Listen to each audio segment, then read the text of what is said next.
Well, there has been talk on NSSF, and this has brought a discussion on the saving culture and pension in Kenya. And I would like to have that discussion today with Mr. Fred Waswa. You are the founder and group CEO of Octagon. Did I get that right? Octagon Africa Financial Services. Excellent. And we were just having that discussion because I had a story earlier on that was talking about Kipra's report on the living state of Kenyans because of the high cost of living.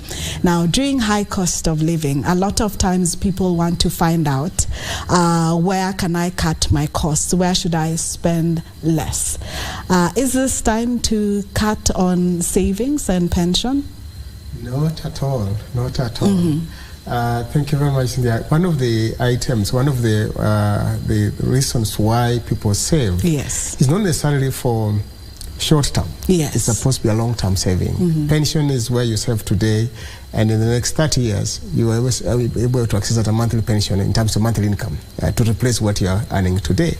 So what happens is that if the economy shrinks, like the way it has done, or what we're going through today, what it means that we simply need to look for how do we put in assets that then can generate for us better returns. Yes. Because at the end of the day, the saving is not necessarily a whole pick of some of your money. Mm-hmm. Maybe 10%, maybe 15% towards pension. Yes. So it's not the right time for one to think about reducing saving because the economy is in a challenge. Yes. Well, which brings me to the question, even as people are trying to figure out what to do during these difficult times, how important is saving, and especially when it comes to pension?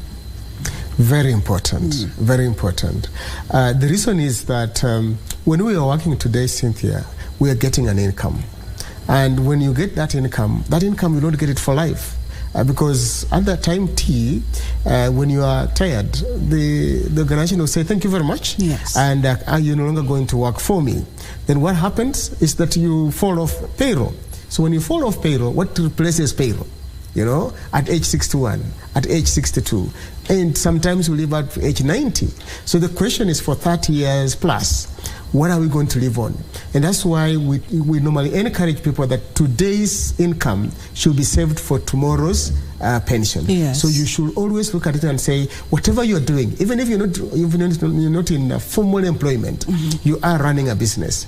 Part of that income that you get from the business should be saved for a day that you will not be able to run your business. Yes. And would you say that our country has different plans for saving that would make it quite interesting for our growing market, with even different demands, especially after COVID?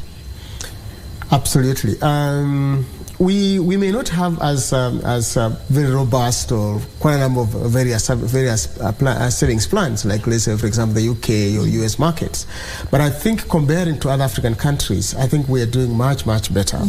The revamping or the reorganization of NSSF has even made much better opportunity for saving for people who did not have an opportunity for saving, because previously NSSF would only save 400 shillings or 200 employer and 200 employer, which wasn't very sufficient for somebody to be able to get a pension. But now that NSSF has been opened up and one is able to save what we call Tier 1 and Tier 2, then it helps you to save more in a retirement benefit plan. But over and above that, organizations like ourselves, we run what we call personal pension plans. So where one can walk in, you can log into our system, be able to join, and you are able to save, and you can be able to stop, you can increase, you can start. So it gives you the flexibility in terms of saving.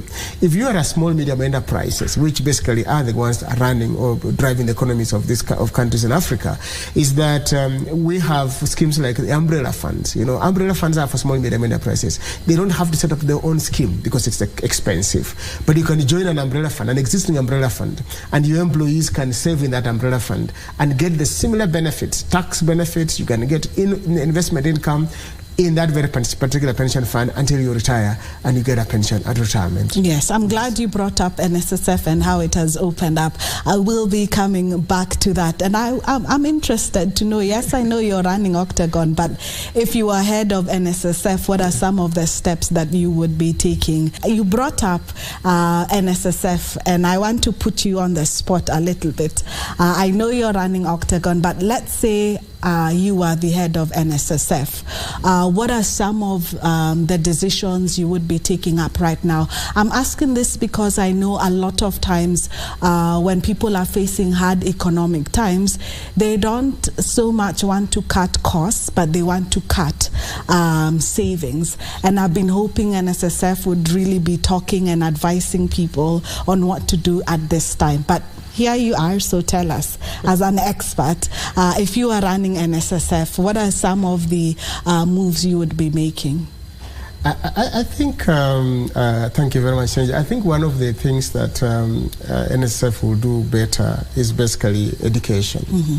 Yeah, we need the whole populace basically to understand the reasons why they should save for retirement.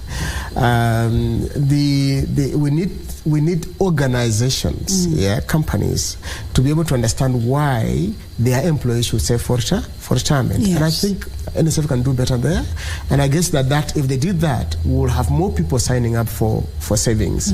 I guess that with the change at the NSSF, hopefully there will be a lot of more. We'll see more things happening to be able to drive the education program, because education basically is what's lacking in this country. Yes. We have a very less that's happening around information to the public. When you go out there to be able to talk to people, organizations, they ask you, what do you mean NSSF? And yet they have been operating for 5, for 10, for 15 years. Yes. So we need to do more education, so which means that we need to use more media like we're doing today, but also NSSF should be able to spend a little bit more money in terms of publicizing what this NSSF is and what they should be able to save for retirement. Yes. Yeah.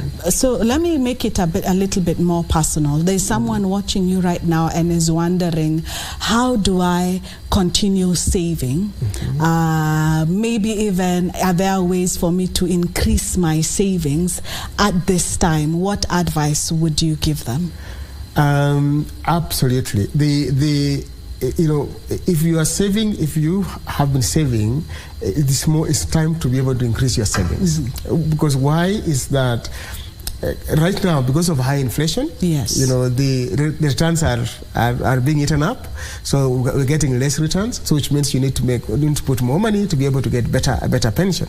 At the end of the day, what happens is that whatever you save today is invested.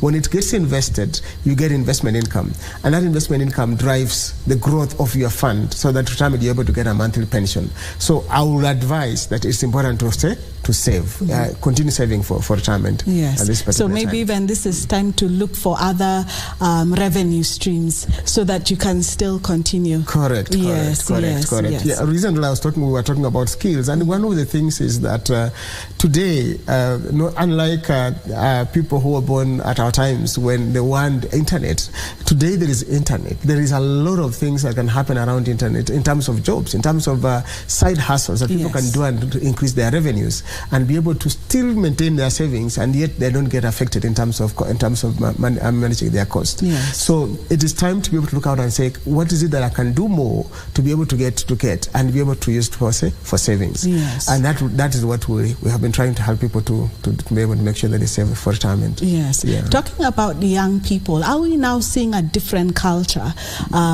with the younger generation where they are learning early enough on the importance of saving for the future? They are. We're actually seeing that. We are seeing more young people, going into various savings platforms. In fact, for them, they're not just looking for pension, but when they come to you, they're asking, do you have a unit trust? Yes. Do you have, can I save? Can I buy shares? Can I buy bonds? Yeah. So there is a lot more that is happening around young people, and we believe that that's a better culture or a good culture going forward, so that we're not only saving in land, land and plots. And the traditional ways. The traditional ways of savings. Yes. We need to be able to drive ourselves into savings in terms of equities, in terms of bonds, in terms of unit trusts. So we are able to drive the economy of the country by raising capital for the country. Yes. And we've been seeing a lot of interest when it comes to even government bonds a lot. Absolutely. Of people even sending in questions, a lot of queries even in the newspapers as the advertisements are coming up. Correct. What is making people so interested in government bonds at this time? The increase in interest rates. The government is borrowing and borrowing and borrowing. What's happening is that the appetite for money by the government is increasing.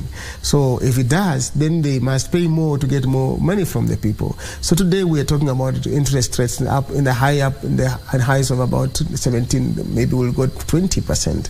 So why would you put your money in a share that is going down because the stock market is not performing well, then put money in a bond that you get 17%? Yes. You get it? Yes. Why would you put your money in a fixed deposit when you can put money in a bond? Yes. So most people now are looking towards bond as a better investment avenue. Yes. But of course, in the long term, normally bonds are not good for long-term investment because the rate of return is not better. If you're looking at younger people, you should be looking more in terms of buying shares. Today, the stock market may be down, but this is the right time to be able to basically pick the stocks on the market, because then it helps you to be able to pick stocks when they are cheap. Yes. When they start moving up, then you start having gains and you make money on that very particular investment. As an advisor, is that an easy buy? Because that's more of a long-term investment. Is that an easy sell to make to your clients? I know. Right now, people will tell you, I may not make money. Yes, yeah. But people who are buying today, they are the rich tomorrow. Yes. You'll buy a bond today. Today, the bonds are 2 years, 3 years, because the government also doesn't want to have long-term bonds. So in 3 years' time, 2 years' time, your money comes back to you. Yes, yes. And the stock market maybe has gone up, so you have basically lost the opportunity. Yes. So even as you put in bonds, it's important that you also look at how much should I put in stocks. Yes. And for a young person listening to you and they're interested in the stock market, but they're wondering, I'm not earning as much. How little do you usually advise your clients they can start with? For you to, you can buy as little as 100 shares. That's the minimum you can buy on the stock market. If a share is going at, let's say, 15 shillings, and you can buy 100 shares, you need 1,500 to be able to buy shares. So you can start buying shares with even 1,000 bob, you'll get some shares to buy on the stock market. So it's not that you should have a lot of money. And one thing I always advise people is that to build a portfolio. Yes. Yeah, you don't go and buy one time because you need a lot of money. Build a portfolio over time. So in the next 3, 4, 5 years, you have a portfolio that is good enough and stable. When the gains come up, you're able to get some good returns. Yes. A lot of investment companies now, and even when it comes to government bonds, are investing in technology and making it more accessible for people. Has that increased the appetite? It has, especially for pension schemes. Yes. Today we have a lot of people signing on pension schemes. We run a personal pension scheme called Octagon Personal Pension Plan. And what happens is that people are signing on the platform because we have an online platform that is cloud-based. Everybody signing from all over the world. People staying in diaspora are also signing on those platforms. So it's helping to be able to reach as many people as we can. So technology has helped a lot in terms of driving savings, both on pension and other types of savings. Even buying shares. Today, young people are buying shares using platforms. Those days, we used to buy shares on paper. You go to a stockbroker and sign a paper and put an order to buy shares. But today, seated in your room, you can actually sign up for a CDSE and you can start buying shares at that particular time. Yes. Thank you so much for your insight. As I said, this is a critical discussion because when people are panicking and they're looking at watching the economy, sometimes they end up making the wrong decisions. And I really liked what you said, that perhaps this is even time to increase your savings and perhaps even begin to think about the different revenue streams that one can come up with. Absolutely. Thank you so much, Mr. Fred Waswa, for joining us tonight. And I like one quote that he said, those who are saving today are tomorrow's rich. Well, we will have more business stories for you coming up, and also sports